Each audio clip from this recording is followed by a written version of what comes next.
L-abbozz tal-liġi tal-avukati tal-Gvern li bħalissa jiġi diskuss fil-Parlament huwa pass ieħor klassiku ta' kif il-leġiżlazzjoni qatt m'għandha titfassal huwa parodija tar-rapport tal-Kummissjoni Venezia. Hekk qal l-eks dekan tal-Fakultà tal-Liġi Kevin Aquilina f'analisi pubblikata fil-Ġurnal Uffiċjali tal-Għaqda Studenti tal-Liġi fejn jinsisti li l-ħtieġa li jsir tibdil tibqa' biss xewqa.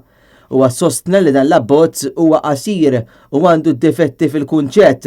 Aquilina qal li dan l-abbozz qed itajjar id-dottrini kostituzzjonali stabiliti u qed jinbena fuq il-medjokrità fl-aqwa tagħha.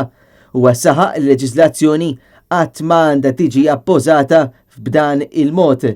Kevin Aquilina taħarsa wkoll lejn 8 punti sinifikanti ta' kritika dwar l-abbozz, iżda ddedika l-parti l-kbira tal-analiżi tiegħu biex qabbel l-abbozz mar-rapport tal-Kummissjoni Venezia, paragun li huwa qal juri inkonsistenzi bejn iż-żewġ dokumenti.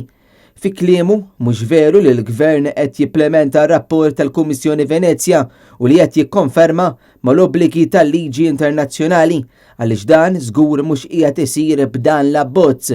U għannota l-ewwel nett li fil-waqt l-abbozz jindirizza wieħed mill-irwoli konfliġġenti li l-Avukat Ġenerali għandu dak tal-prosekutur u konsulent legali tal-Gvern ma jindirizzax iżda l-kritika tal-Kummissjoni li l-Avukat Ġenerali ikun il-President tal-FIU u qal li l-abbozz minflok qiegħed iżid il-poteri tal-Avukat Ġenerali u jikkonċentra aktar il-poteri f'idejh.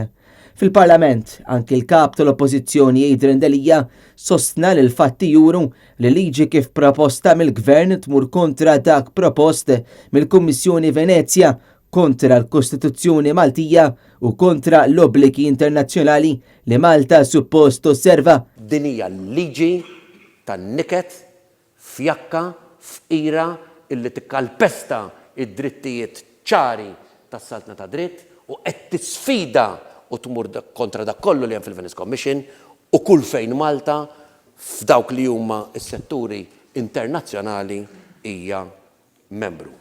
Adrian D'Elia wissa li l-Gvern qed jipprova jgħaddi l-liġi minn taħt biex ikompli jaħtaf u jsaħħaħ il-poter tiegħu u għalhekk l-Oppożizzjoni mhix taqbel mal-liġi kif proposta mill-Gvern.